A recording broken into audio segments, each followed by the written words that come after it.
Greetings to you, good people tuning in live. Oh, not live. I'm so used to my live option. So maybe I can just cut that out at the beginning. Okay.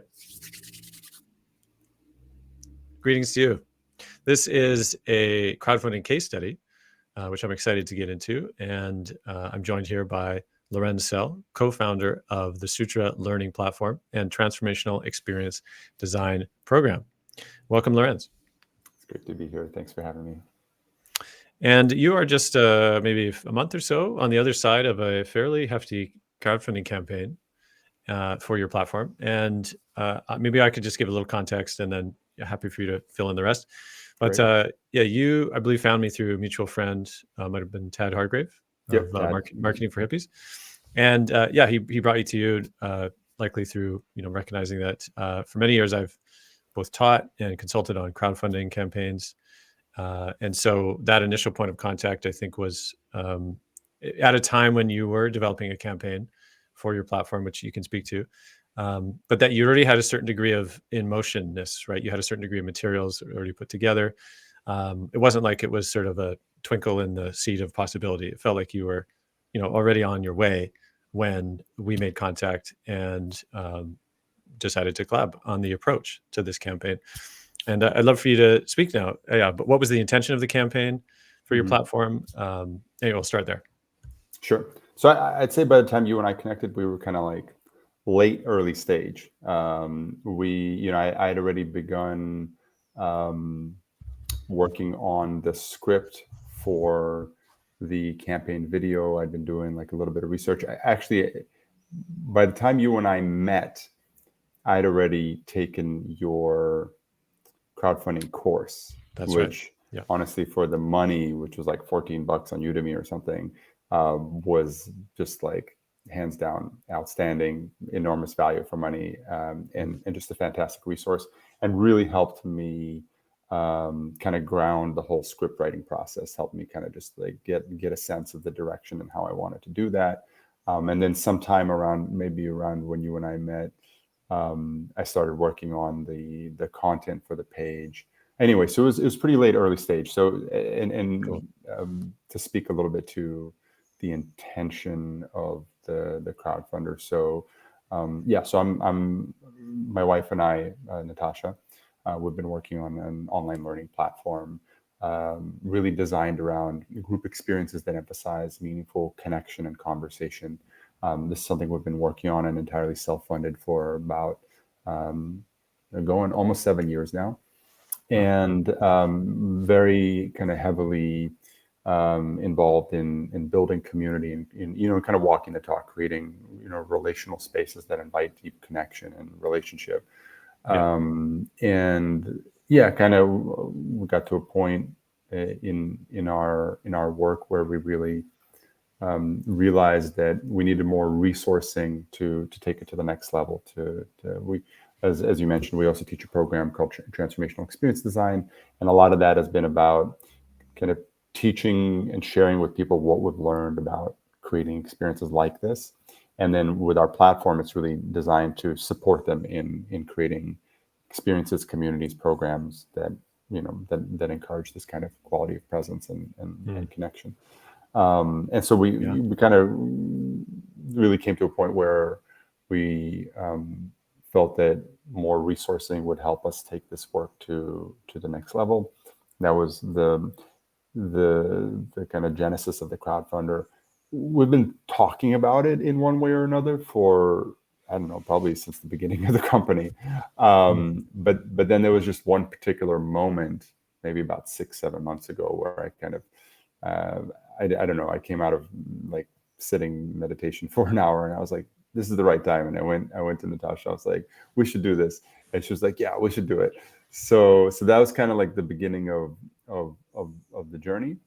And I think the beginning of it involved me writing a rough draft of the script, me reaching out to a handful of people in our community, and just basically actually doing readings. So we were just, I wrote the rough draft of the script and just kind of like flowed together. I always write the stuff by hand, and so I wrote it out by hand, and then And then we organized like 2 or 3 readings with groups of anywhere from kind of 2 to 8 people. And and then around that time, I had a call with Tad, and I was like, "Hey, I'm putting together crowdfunder. Would you be interested in giving me feedback on the script?" And he was like, "No, but I can connect you to somebody who can probably help." And that was how I connected with you. Mm. Awesome. And yeah, just to give a sketch too of the maybe the scope of the campaign. I mean, one, as a transformational learning platform, or as a platform in general, that's distinct from, say, a crowdfunder where somebody's like crowdfunding for a film or like a music album, or there's lots of different, obviously, a product thing, things like that, like a tangible product. And so this particular crowdfunder was for the platform itself, right? To bring in investment so you could continue to develop and really, take the platform into the next phase. And that can be challenging for a few reasons, to fund that kind of thing, because oftentimes, yeah, there's a challenge around like a feeling of tangibility, right? That often this kind of crowdfunder can run into, and how to communicate, effectively in a way that people feel like that they do want to get on board, and can really like wrap their mind around like what is the offer, the reciprocity, or what's the impact, right? And that's a particular area that I think we spent a lot of time on. So that's just a sketch, a brief overview of like the I'd say the challenge of this particular campaign, and then the size of it, right, was about 100,000, right? That was the at least initial goal, or that became the goal, right? I believe, yeah. That was always the goal. Yeah, exactly. Yeah. So I would call that like like an upper, like higher crowdfunding goal as well. And so yeah, a lot of great ingredients, an existing platform with already a good user base, and wanting to really bring in a substantial amount of investment through crowdfunding.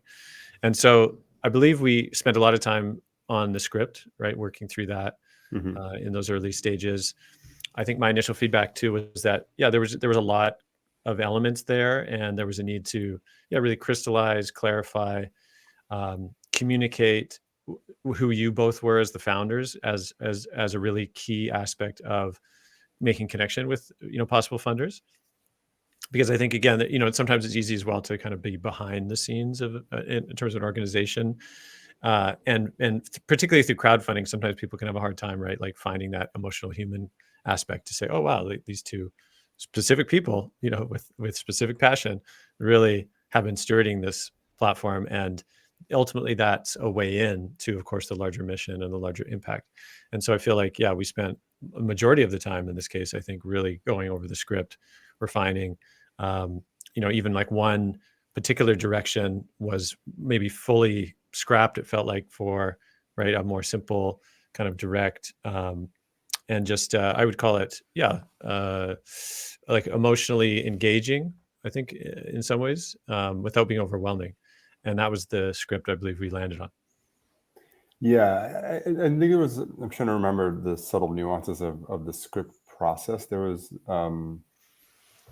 one thing stands out is that one thing we cut out was talking about the perks and stuff like that. A lot of with the script, we were a lot of the work with you was really about simplifying the storyline, cutting it down, and also, yeah, one big thing was along the kind of emotive part was that we realized that a number of the things that we were trying to say ourselves were being spoken to through the testimonials that we were weaving in. And so when we kind of saw that that was actually more powerful to have someone else say it, and we have, I mean, the thing about our work is that we just have these incredible testimonials, very heartfelt from people in our community. And I want to go back to something you said earlier, because I think it made a huge difference, and I think it's a big part for clarification. So yeah, we're crowdfunding for a platform, but it's not just a social platform. It's a tool that helps people create experiences. Like it's a software as a service, right? So it's a tool that people would normally pay for, that would help them, that gives them like professional utility. And I've seen a number of crowdfunders for kind of social, we're building a new social network type of offers. And so they're not necessarily a software as a service. And I think one of the things that is unique about Sutra is that we're kind of a little bit of both, like in the sense of we're building a new kind of social platform that revolves around these spaces that people create, and that, but ultimately people also pay for Sutra to run their communities and their programs and their spaces. So one of our biggest, ultimately one of the biggest sources of contribution were lifetime memberships to our platform. It wasn't like, just people supporting our kind of our vision or receiving a T-shirt or something like that. It was people paying for lifetime membership for the platform, and that was pretty substantial. And then the vast majority of contributions were in that category. And then with the script, I think the heart of what we tried to convey with the script was our vision. So we have this vision of a global ecosystem of spaces that invite meaningful connection and conversation, and just this kind of sense of like, with everything going on in the world, with all the disconnect and just like challenge and conflict, that this is what is most called for. And imagine a world where you have thousands and thousands of spaces like this and millions of people that are stepping into deep connection online, and then so part of that is the vision, and then part of that is also the kind of the credibility is like, okay, so we're talking about this, but who are we? And our credibility was that we have over 30,000 people on our platform. We've worked with some big name organizations like the WHO, the Harvard Program for Refugee Trauma, the Presencing Institute. We have hundreds and hundreds of individual creators. We have all these incredible testimonials of people that really you feel like their experience. And so kind of somewhere between painting this vision and then sharing the credibility story, I think that, in the tightest form factor possible. And that was one of the areas where you and I went back and forth the most, was because also the challenge with integrating the testimonials, right? Each testimonial is like 10 to 15, 20 seconds. It's a big, if you're dealing, you're telling me, you're like, it's got to be under 3 minutes. And I'm like, that's like 2.5 testimonials. And I was talking. So we ended up at 5 minutes and 30 seconds, which I think is enormous. I think we actually ended up going back and uploading a new video that was maybe like a little, still over 5, but shorter. We cut out like one, or we replaced one testimonial segment. But it was long. I think it was what it was. But yeah. Cool. Yeah. Thanks for the clarifying too. I mean, yeah, what comes to me is like, I guess what I would say too on this campaign, to be clear, different than others. Like I have different roles that I play in different campaigns, and some of them are essentially what I'm doing here now, which is like helping on the approach, on the framing, on the preparations. And then other campaigns, depending on the relational agreements, like I'll be with the campaign the whole step of the way. And in this campaign, that wasn't the case. Like it was very much about, I think, supporting you in the approach, and to that moment of kickoff, or whatever you want to launch, let's say, and then from there it was all you and your team and your people. And I just want to make that clear as well to the listener that and then I was able to sit back. I mean, I had lots of other projects going on that I had to tend to, but that you took it from there and succeeded. And I would love to hear a bit about how any of that approach, the times that we did have together, maybe any other insights. I mean, from the workshop as well, you named the online workshop that I did.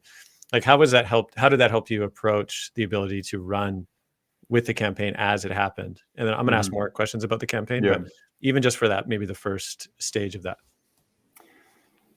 Yeah, so I'll try to cover the key highlights. I think one thing from your course, you kind of wove in this like hero's journey narrative, and that was helpful in terms of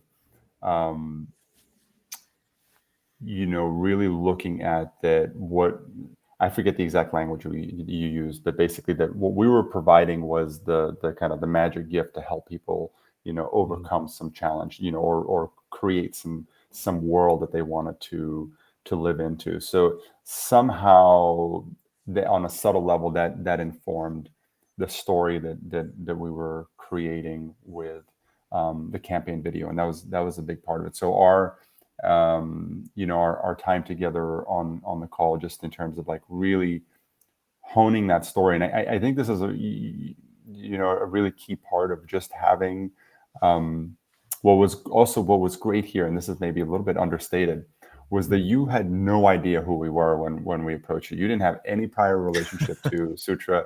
You had never heard of Sutra before. But and I think this is such a critical kind of understated dynamic that we had.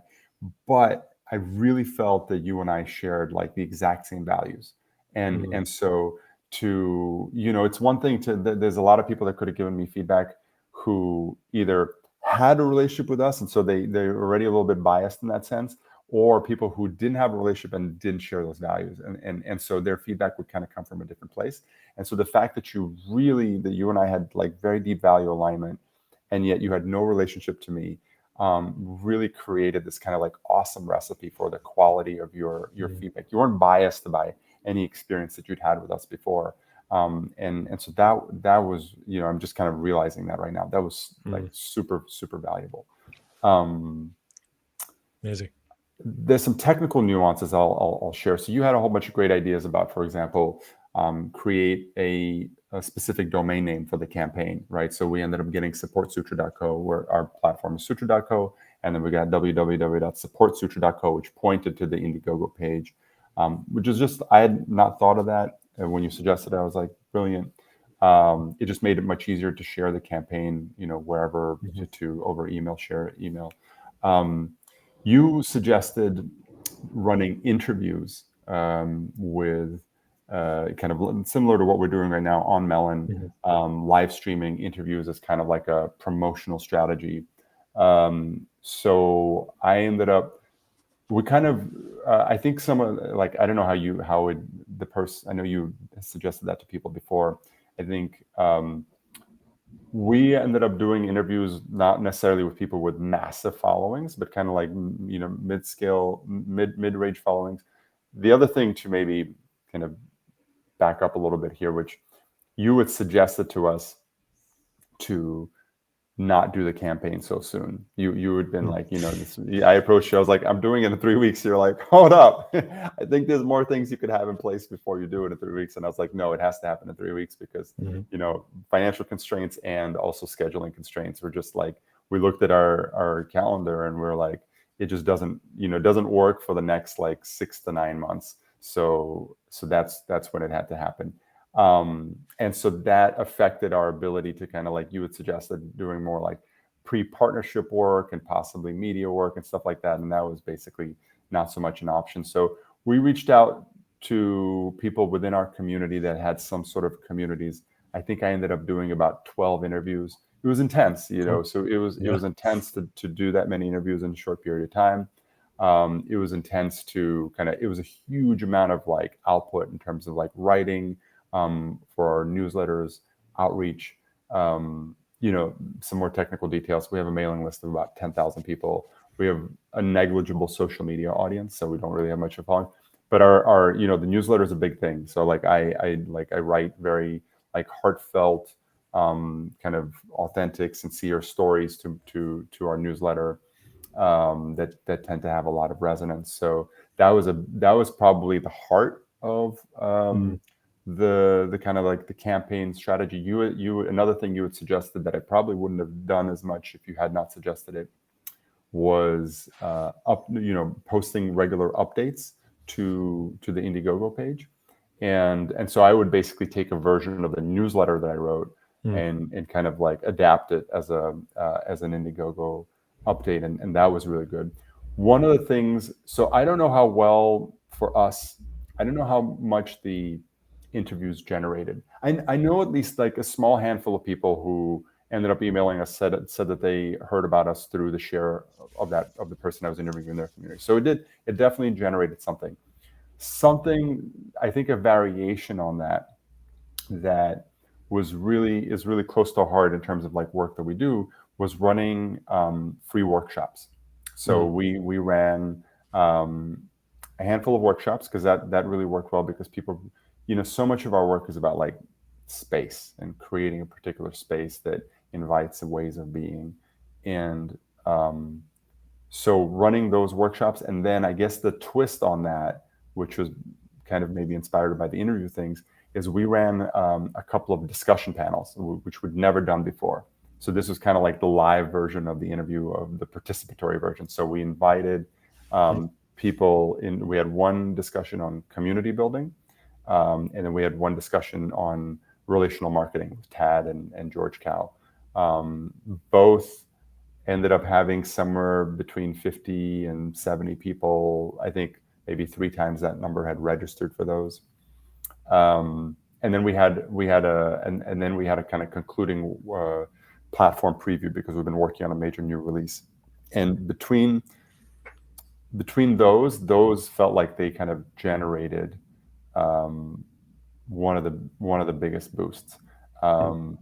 I want to speak to one more thing here that is, like, I think a very consequential highlight, is that we had originally scheduled the crowdfunder to be 30 days. And at the conclusion of those 30 days, we reached $70,000. And so it was actually my wife's mother who suggested, why don't you guys extend it? And I was like, no, I don't want to extend it. I want to be done with it. And then I kind of sat with that. I was like, yeah, why not? And so we actually extended it for another 30 days, which is the best thing we could have done, because it ended up, we went from 70 to 133,000. Plus we had a couple of contributions come in late who didn't come in through the crowdfunder. So basically we hit 140. We doubled our contributions. And we ran those 3. It also kind of gave us the time to, whoa, is that on your end? That's Nice. That's a feature of Melon. We could just add little sound effects. Thought it was appropriate. That was like shocking. Yeah.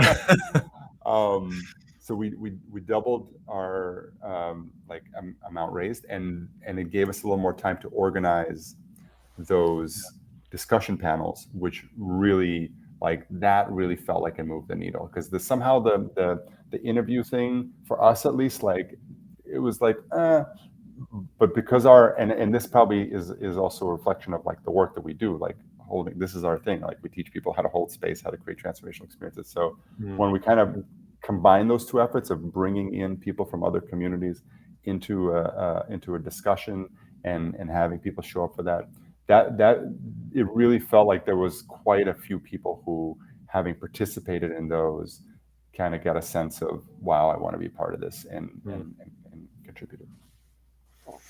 Amazing. Yeah, great insights and highlights. And the thing about the extension as well, Indiegogo, I don't believe Kickstarter does this, but Indiegogo does allow for an extension. Right. I don't think Kickstarter, it's just not part of they're pretty hard line, I think, on it. Whereas Indiegogo, I think, they let you to move it once. And so it's interesting to hear you say that, you extended it by a full 30 days, which also speaks to me a sense of, like, if you say had started a lot of those initiative planning, right, before the campaign was running, like the entire duration perhaps of the approach and the planning and the campaign maybe would have been around 60 days, right? Like sort of, because there's a certain momentum that has to get, riding. And then you can really ride that momentum, of course, into success. I mean, it's not uncommon for campaigns to raise, 30, 40 or more % in the last 3 days, 2 days. So yeah, it's not a surprise that, you sort of had all that momentum there, but by then it was like, oh, the campaign's almost over. And so being able to extend it and then like keep the effort going, you were really able to keep that flowing. So that's really neat to see. And just to highlight what you said, both times, in both kind of conclude, because we really thought this was the end the first time. I think we had, like, 3 days before the first end, we had 40,000 or so, and then we hit 70. And then 3-4 days before the second end, I remember the crowdfunder ended on Saturday.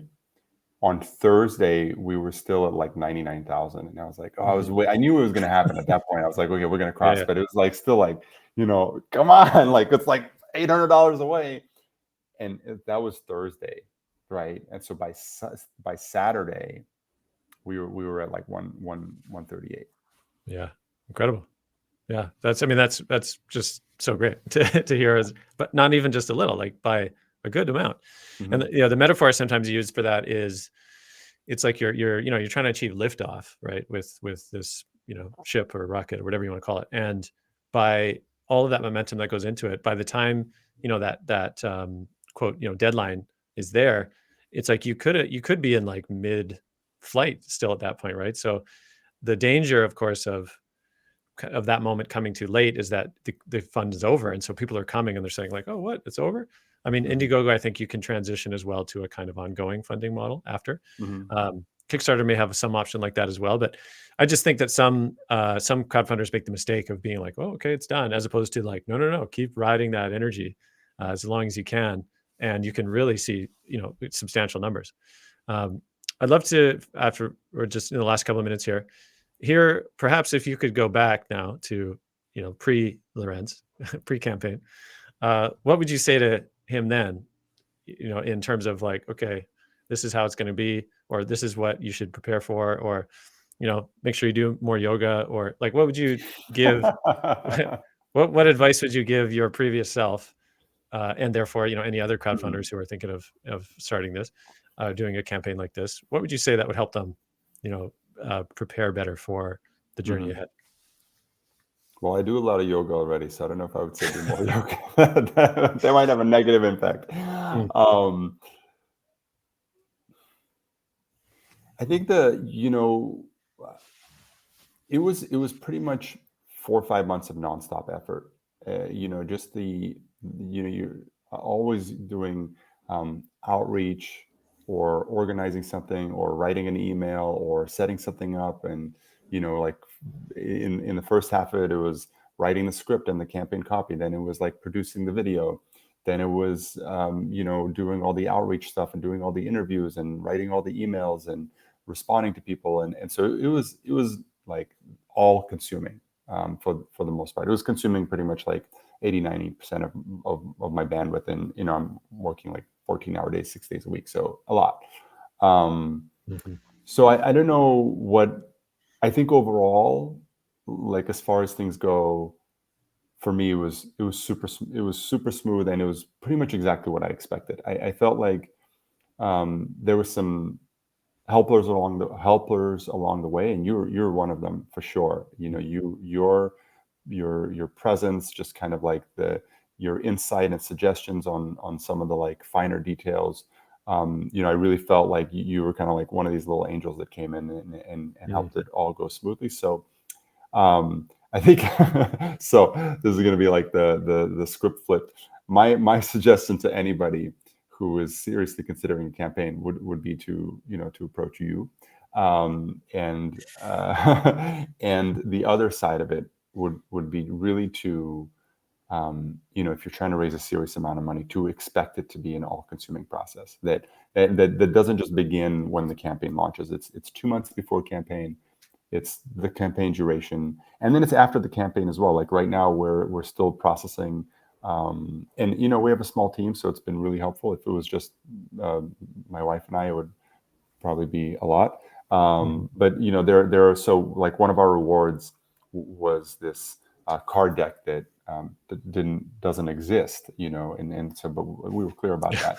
But that was like 27 people bought a card deck, and so we were, and now we have to create that. So that was the one item on our whole thing where we were like, that's going to take some work, but we'd been talking about it for a while. We wanted to make it.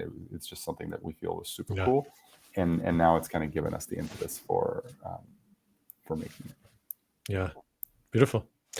Well, I think we can call it there. I appreciate your time here, Lorenz, and love to share the website sutra.co for any folks who are actually interested in checking out the platform, as a really beautiful place, yeah, for transformational connection, learning, the transformational experience design. I'm excited to take that once this next one's coming up, and yeah, really to tap in. I love what you said too about the values, that there was such a values match, Mm. particular, and yeah, I feel that ongoingly in terms of your mission in the world.